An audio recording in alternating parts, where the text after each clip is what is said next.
మనం రైతుల సమావేశాన్ని నిర్వహించుకోకపోతే మనం కొన్ని సమస్యలు పరిష్కారం అవడానికి అవకాశం ఉంటుందని చెప్పి అన్నని ప్రోత్సహించినప్పుడు ఖచ్చితంగా నువ్వెవరు నాకు చెప్పడానికి కాకుండా ఒక తమ్ముళ్ళలాగా కొంత తమ్ముళ్ళలాగా నా మాటను తీసుకుని ఈ సమావేశాన్ని ఏర్పాటు చేసిన బాబురావుని ప్రత్యేకమైన ధన్యవాదాలు తెలియజేస్తున్నాను. ఈ మనపేట పట్టణంలో మన పాడి రైతులు గేదెల్ని శుభ్రం చేసుకోవడానికి కడుక్కోవడానికి చెరువుకు తోలుకెళ్ళాలంటే ఒక దగ్గరలో ఉన్నటువంటి రావుల చెరువులో మనం గేదెల్ని కడుక్కునే పరిస్థితి ఉండేది. కానీ ఈ రోజున సంవత్సరాల తరబడి ఆ రావుల చెరువులో ఉన్న నీరు మురికిదైపోయి పచ్చగా నీరు మారిపోయి గేదెలు కూడా కడగడానికి మాకు ఇబ్బంది పడుతుంటే మేము ఎక్కడ ఉన్న రావుల చెరువులో అక్కడ దరకొండ చెరువు దగ్గర తీసుకెళ్లి గేదెలు కడగడం జరుగుతుందని ఆ సమయంలో ఇక్కడి నుంచి అక్కడికి తోలుకెళ్తున్న సమయంలో రోడ్లో వాహనాలు చిన్నపిల్లలు బడికెళ్తున్న సమయంలో అక్కడ ప్రమాదాలు జరుగుతున్నాయని చెప్పి తక్షణమే మన గవర్నమెంట్ రాగానే నా రైతుల తరపు నుంచి నేను అడుగుతున్నా, ఖచ్చితంగా రావుల చెరువు శుభ్రం చేసే బాధ్యత మీరు తీసుకోవాలని చెప్పి నేను సరళంగా విజ్ఞప్తి చేస్తున్నాను నా రైతుల తరపు నుంచి. అదేవిధంగా నీటి తీర్వ సంఘాలు లేకుండా చేసి దుర్మార్గుడు పాలన వచ్చిన తర్వాత, జగన్మోహన్ రెడ్డి పాలన వచ్చిన తర్వాత నీటి సంఘాలను లేకుండా చేసి నీటి సంఘాలు ఉంటే ఖచ్చితంగా స్వచ్ఛమైన నీరు మన పొలాలకు రావడానికి అవకాశం ఉండేది. ఈ రోజు కనీసం కాలంలో గురపడకు కూడా తీసే పరిస్థితి లేదని చెప్పి ఆ స్థాయిలో ఉంటే నీరు రావడానికి కూడా మన పొలాలు ఎండిపోయి సరిగ్గా నీరు రాకుండా పంటలు కూడా ఎండిపోతున్న సమయాలు ఉన్నాయని చెప్పి మేము ఆందోళన చెందుతూనే మరి ఏదో ఒక మోటార్తో తోడించుకోవాల్సిన పరిస్థితులు కూడా మాకు దాపరించాయని చెప్పి నా రైతుల పక్షాన్ని నేను అడుగుతున్నాను. ఖచ్చితంగా గవర్నమెంట్ రాగానే టీడీపీ గవర్నమెంట్ వచ్చి తీరుతుంది.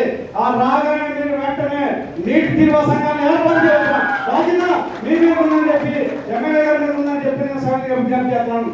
అదేవిధంగా నా పాడి రైతులకు సంబంధించి మన టీడీపీ హయాంలో మరి లోన్ ఇస్తూ గేదెలు కలుపుకోవడానికి హర్యానా నుంచి కూడా గేదెలు ఎత్తుకున్న చరిత్ర నా రైతులకు ఉందని చెప్పి ఈ రోజు ఒక పైసా కూడా లోన్ ఇవ్వకుండా మమ్మల్ని ఇబ్బంది పెడుతున్న చరిత్ర దుర్మార్గులు జగన్మోహన్ రెడ్డికి ఈ వైసీపీ పాలన ఉందని చెప్పి ఈ సభాముఖంగా చెప్పదలుచుకున్నాను.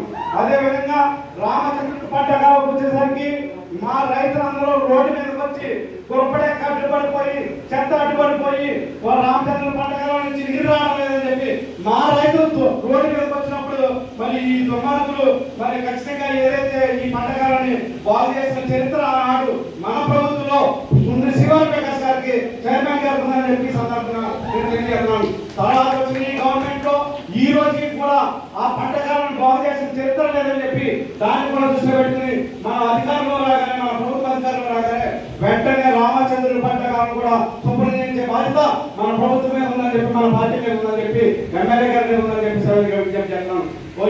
మన ప్రభుత్వం వచ్చిన రైతుని కూడా ఒక రైతును కూడా ఖచ్చితంగా మనం నామినేటెడ్ సంబంధించి పోస్టుల్లో నా రైతులను కూడా ఎక్కడ అవకాశం ఉన్నా కానీ నా రైతుల నుంచి పాడి రైతుల నుంచి మరి మన ధాన్యం వరి పండించే రైతుల నుంచి కూడా ఖచ్చితంగా సముచిత స్థానాన్ని మన రైతులకు ఇవ్వాల్సిన బాధ్యత మన పార్టీ మీద ఉందని చెప్పి పెద్దలకి సభ్యులుగా విజ్ఞప్తి చేస్తూ ఈ అవకాశం ఇచ్చిన మరి ఏదైనా కానీ మనం పోరాటంతో సాధించుకోగలం.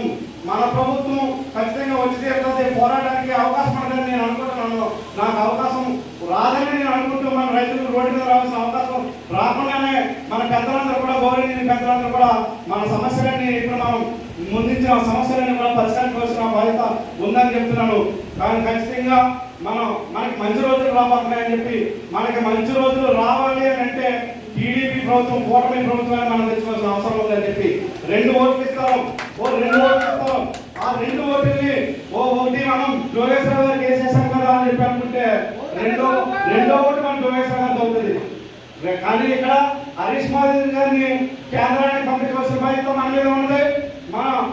మనం ఎమ్మెల్యే అభ్యర్థి జోగేశ్వర గారిని కూటమి అభ్యర్థిని గెలిపించుకుని అత్యధిక మెజారిటీతో గెలిపించుకుని మనం పంపించుకుని మనం మన చంద్రబాబు నాయుడు గారికి బహుమతి ఇవ్వాల్సిన బాధ్యత మన మీద ఉంది. కాబట్టి ఈ రాష్ట్రంలోనే ఎక్కడ రానటువంటి మెజారిటీ మనం ఇవ్వగలిగితే మంత్రి పదవి ఎందుకే అని చెప్పి మనం అడగడానికి మంత్రి పదవి ఎందుకే అని చెప్పి నిలదీసే అవకాశం మనకు వస్తుందని చెప్పి అది రావాలంటే ఖచ్చితంగా 100% మన ఓటింగ్ అంతా కూడా సైకిల్ గుర్తు మీద 2 ఓట్లు కూడా సైకిల్ గుర్తు మీద పెట్టాలని చెప్పి ఇంకా ఇంకా మిమ్మల్ని అప్రమత్తం చేసిన బాధ్యత ఒక న్యాయవాదిగా నా మీద ఉందని చెప్పి ఒక ల్యాండ్ టైటిల్ యాక్ట్ అని చెప్పి ఒక చట్టాన్ని అన్న ఒకసారి ల్యాండ్ టైటిలింగ్ చట్టం అని చెప్పి ఒక నల్ల చట్టాన్ని తీసుకొచ్చాడు ఈ దుర్మార్గుడు ఎవరో జగన్మోహన్ రెడ్డి. ఆయన విశాఖపట్నంలో దాదాపు వేలాది ఎకరాల మీద భూముల మీద పనిచేసి ఆ భూముల్ని చేజిక్కించుకోవడానికి రాష్ట్ర వ్యాప్తంగా ఉండబడే భూ చట్టాన్ని మార్చేసి ఆయన ల్యాండ్ టైటిలింగ్ యాక్ట్ అని చెప్పి తీసుకురావడం అంటే 2 ఎకరాలు ఉన్న 2 గుంచాల భూమి ఉన్న మన పత్రాల మీద ఆ దుర్మార్గుడు జగన్మోహన్ రెడ్డి ఫోటో పెట్టని నేను అడుగుతున్నాను. మన సర్వే వాళ్ళ మీద ఆయన ఫోటో పెట్టని అడుగుతున్నాను. ఇవన్నీ కూడా ఖచ్చితంగా మన భూముల్ని ఈ రోజు నాకు 1 ఎకరం ఉంటే ఆ చట్టంలోని మాట ఏంటంటే మీకు వివరంగా చెప్పాలి. దాన్ని ఇంకా సివిల్ కోర్టుకి వెళ్ళడానికి ఎక్కడ అవకాశం లేదు. సివిల్ కోర్టుకి రెవెన్యూ అధికారులు తప్పు చేస్తే సివిల్ కోర్టుకి వెళ్ళి మనం దాన్ని సరి చేసుకునేవాళ్ళు. కానీ ఈ రోజున సివిల్ కోర్టుకు కూడా వెళ్ళడానికి అవకాశం లేకుండా చట్టాన్ని తయారు చేసి మనమంట 2 సంవత్సరాల లోపల మన పాస్బుక్ టైటిల్ డీడ్ మన అక్కడ 1B రిజిస్టర్ అన్ని కూడా కరెక్ట్ గా మన పేరు మీద ఉన్నాయో చెక్ చేసుకోవాలంట. చెక్ చేసుకోకపోతే ఎవరికైనా రాసైతే ఈ పాలత్రి ముద్దులాంటి దుర్మార్గుడు ఆ భూమిని నా మీద రాసేయని చెప్పాలంటే ఈ దుర్మార్గుడు రాసేయడానికి అవకాశం ఉన్నది. అధికారులు ఎవరి చేతిలో ఉంటారు? ఎవరి చేతిలో ఉంటారు అధికారులు? ఏ గవర్నమెంట్ అధికారులు ఉంటే ఆ చేతిలో ఉండడానికి అవకాశం ఉంటుంది. మరి ఇలాంటి దుర్మార్గులు వస్తే మన భూములని మన చేతిలో ఉంటాయా?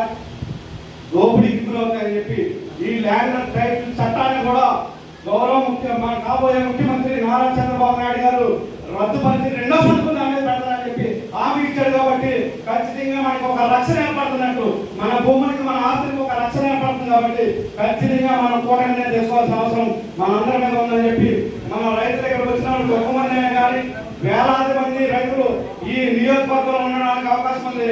రేపటి నుంచే మేము రైతుల దగ్గరికి మీరందరూ ఒక క్యాంపెయిన్ ఏర్పడి దాదాపు ఒక 10 మంది కలిసి మరి తక్కువ సమయం ఉన్నది కాబట్టి మీరు 5 రైతులు ఒక మండలాన్ని మరి యూనిట్గా తీసుకుని నా రైతులందరూ కూడా ప్రతి రైతు దగ్గరికి వెళ్ళి ఒరే బాబు మన దుర్మార్గుడు జగన్మోహన్ రెడ్డి వస్తే మన భూములు అన్ని కూడా లాగేయడానికి అవకాశం ఉన్నది. మనం చంద్రబాబు నాయుడు గారిని తెచ్చుకోవాలి, మన సంక్షేమ రావాలన్నా చంద్రబాబు నాయుడు గారిని తెచ్చుకోవాలి. మన చేతికి నీరు పారాలన్నా ఏ అడ్డాంత లేకుండా పారాలన్నా ఖచ్చితంగా చంద్రబాబు నాయుడు గారిని తెచ్చుకోవాలి. ఇలాంటి దుర్మార్గులను తీసుకొస్తే మన భూములన్నీ కాజేస్తారు. ఇలాంటి వాళ్ళని తీసుకురాకుండా మనం ఖచ్చితంగా మన పిల్లల ఓట్లు మన కుటుంబాల ఓట్లను కూడా మనం అభ్యర్థి యోగేశ్వర గారికి సైకిల్ గుర్తు మీద పడాలి. 2 ఓట్లు కూడా సైకిల్ గుర్తు మీద చేసి అత్యధికంగా ఆయన మంత్రిగా చూడవలసిన బాధ్యత